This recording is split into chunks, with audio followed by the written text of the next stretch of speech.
Welcome back. Iran और America में 10 रोज़ा जंगबंदी की तजवीज़। अबूरी मुआहदे की बहाली के लिए जंगबंदी की तजवीज़ सालिसों ने पेश की। गैर मुल्की न्यूज़ एजेंसी रॉयटर्स के मुताबिक ईरानी ओहदेदार ने बताया, सालिसों ने अमेरिका के साथ कशीदगी कम करने के लिए 10 रोज़ के सीज़फायर की तजवीज़ भेजी है। तजवीज़ पर गौर किया जा रहा है ताकि दोनों मुल्कों के दरमियान तसादुम खत्म किया जा सके। जंगबंदी का मकसद अबूरी मुआहदा बहाल करने के लिए रास्ता तलाश करना है।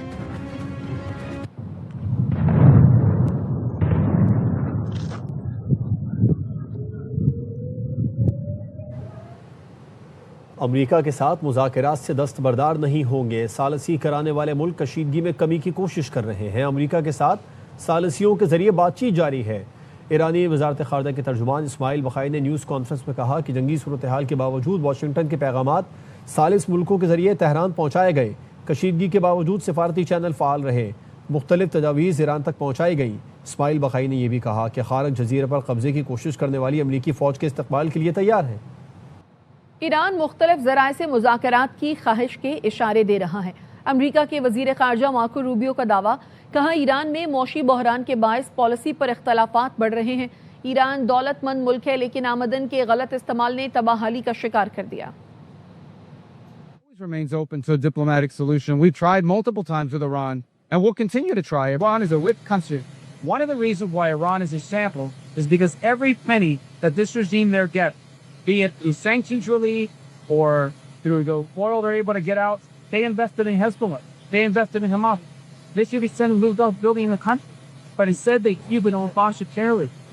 ईरान के वज़ीर दाखिला इस्कंदर मोमिनी अहम पैगाम लेकर आज पाकिस्तान पहुँच रहे हैं। ज़राए का कहना है इस्कंदर मोमिनी ईरानी सदर का खुसूसी पैगाम पाकिस्तानी क़यादत तक पहुँचाएंगे। इस्कंदर मोमिनी वज़ीर आज़म, फील्ड मार्शल और वज़ीर दाखिला से मुलाकात करेंगे। ईरानी वज़ीर दाखिला की फील्ड मार्शल से मुलाकात खुसूसी अहमियत की हामिल होगी। ईरानी वज़ीर दाखिला मुज़ाकरात के अमल में भी इंतहाई सरगर्म रहे हैं।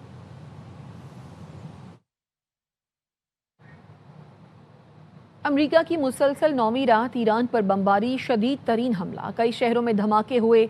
अमेरिकी फ़ौज ने दार ख़ुइन में ज़ेर तामीर एटमी पावर प्लांट को भी निशाना बनाया। मगरबी ईरान में 5.5 शिद्दत ज़लज़ले के झटके महसूस किए गए। सेंटकॉम ने ईरानी फ़ौज के साहिली निगरानी के मराकज़ और फ़ज़ाई दिफाई तनसीबात पर भी हमले किए। ईरान का जवाब में अमेरिकी फ़ौजी अड्डों पर हमले करने का दावा सामने आया है। ईरान पर रात शदीद हमला किया। ये कार्रवाई अमरीकी फ़ौजियों के लिए थी जो इस जंग में मारे गए। अमरीकी सदर डोनाल्ड ट्रंप कहते हैं कि ईरानी हमले में हलाक अमरीकी फ़ौजियों की तादाद 3 है। ये भी कहा अपना हुर्मुज़ पर अमरीका का वाज़ेह कंट्रोल है, ईरान की गिरफ्त नहीं रही। Again tonight, Iran has been very, very badly damaged. They've lost everything almost militarily.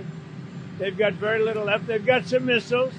They've got some drones. They've got some manufacturing ability, not much. We control the strait. They don't control anything. ईरानी वज़ीर ख़ारजा अब्बास इराक़ची का कहना है Iran Askari बरतरी मिलने पर अमरीका से जंग खत्म कर देगा। इरना से गुफ्तगू में कहा, मुज़ाकरात का दुरुस्त वक्त वही होता है जब फौजी महाज पर काबिल एतमाद कामयाबियाँ हासिल हो जाएं। उन्होंने दावा किया कि नुकसानात के बावजूद ईरान बैनुल-अक़वामी सतह पर मुअस्सर ताकत के तौर पर उभरा है। महर न्यूज़ से गुफ्तगू में कहा, ईरान की अफज़ूदा यूरेनियम किसी सूरत फ़रोख्त नहीं की जा सकती।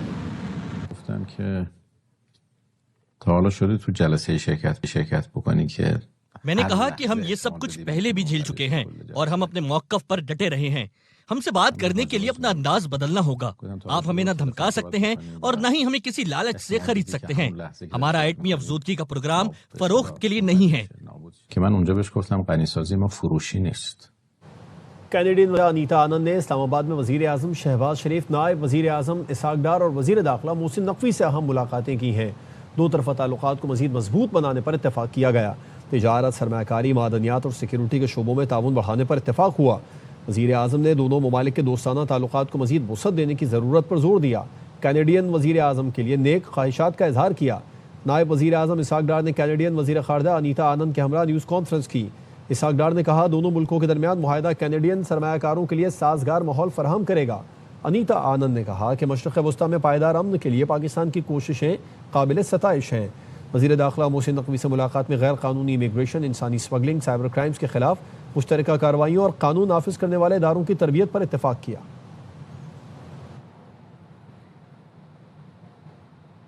एंडी बर्नम बरतानिया के 59वें वजीर आजम बन गए। कौम से खिताब में कहा, बरतानवी सियासत में इस्लाहात के लिए काम करेंगे, बरतानिया को नया मौशी मॉडल देंगे, दुनिया को दिखाएंगे हम अपना इस्तेहकाम बहाल कर सकते हैं। सियासतदानों को अपनी कारकर्दगी बेहतर बनाना होगी।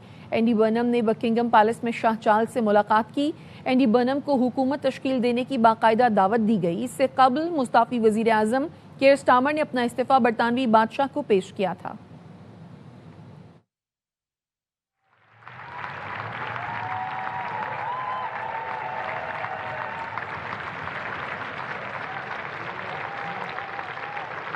वजीर आजम शहबाज शरीफ की जेर सदारत पाकिस्तान रेलवेज ट्रांसफॉर्मेशन प्लान पर पेशरफ्त का जायजा इजलास। वजीर आजम ने कहा, पाकिस्तान रेलवेज मुसाफिरों और माल बर्दारी के लिए कम लागत और मौसर जरिया है। जदीद और मौसर रेलवे निज़ाम मईशत, तिजारत, इलाकाई रवाबित के लिए कलीदी किरदार अदा करेगा। रेलवेज के बुनियादी ढांचे की जदीद कारी इलाकाई तिजारत, लॉजिस्टिक्स हब के लिए अहम है। मटियारी में हादसे का शिकार माल बरदार ट्रेन की बोगियां पटरी से हटा दी गई हैं। मरम्मत का काम तकरीबन 27 घंटों बाद मुकम्मल कर लिया गया है। फरीद एक्सप्रेस को रवाना कर दिया गया। डाउन ट्रैक पर ट्रेनों को 10 किलोमीटर फी घंटा की रफ्तार से चलाने की हिदायत कर दी गई है। अब ट्रैक की मुकम्मल बहाली के लिए मरम्मती काम जारी है। अब ट्रैक बहाल न होने की वजह से ट्रेनों का शेड्यूल दरहम बरहम हो गया। कई गाड़ियां ताखीर का शिकार हैं। लाहौर से कराची आने वाली कराक्रम, कराची पाक बिजनेस और मिल्लत एक्सप्रेस मनसूख कर दी गई। से हम यहाँ बैठे हुए वेटिंग में, अभी रिफंड के लिए भी वेट कर रहे हैं। माजूर आदमी है, टांग हमारी टूटी हुई है, ना हम आगे का ना पीछे। घर से फोन आ रहे हैं, अब्बा वापस आ जाओ। परेशान हो गए बैठे हैं यहाँ पे, ना कोई अपना रिश्तेदार है यहाँ पे, किसी के पास वापस चले जाएं। बानी पीटीआई से मुलाकातों के केस की समाअत। सुप्रीम कोर्ट ने 3 हफ्ते में रिकॉर्ड तलब कर लिया। जस्टिस मोहम्मद अली मजहर ने रिमार्क्स दिए। हाई कोर्ट को मीडिया टॉक ना करने की यकीन दहानी कराई गई थी। क्या जेल के बाहर गुफ्तगू करके खिलाफ वर्जी नहीं की गई? सलमान अकरम राजा ने कहा, ऑर्डर मुत्तफिका नहीं था। जस्टिस मोहम्मद अली ने कहा, ऑर्डर मुत्तफिका नहीं था तो नजरसानी दायर करते। सहाफियों से गुफ्तगू में सलमान अकरम राजा ने कहा, वकीलों से मुलाकात बानी का हक है। मंगल और जुमेरात की मुलाकात से मुतालिक अदालती हुक्म पर एक बार भी अमल नहीं किया गया। ज़ाब्ता दिया गया था कि इमरान खान साहब से मंगल वाले दिन, जुमेरात वाले दिन मुलाकातें होंगी, मुलाकात के लिए नाम दिए जाएंगे। जेल इंतजामिया जो है यकीनी बनाएगी कि मुलाकात हो। उस ऑर्डर पर एक दफा भी अमल नहीं हुआ। 16 अक्टूबर 2025 से कोई मुलाकातें नहीं हुई। गर्चे खान साहब के खिलाफ 20 मुकदमात जेर समात हैं। खान साहब का ये हक है कि अपने वकला से मशवरा करें, उनको हिदायत दें, मुकदमात के बारे में जानें।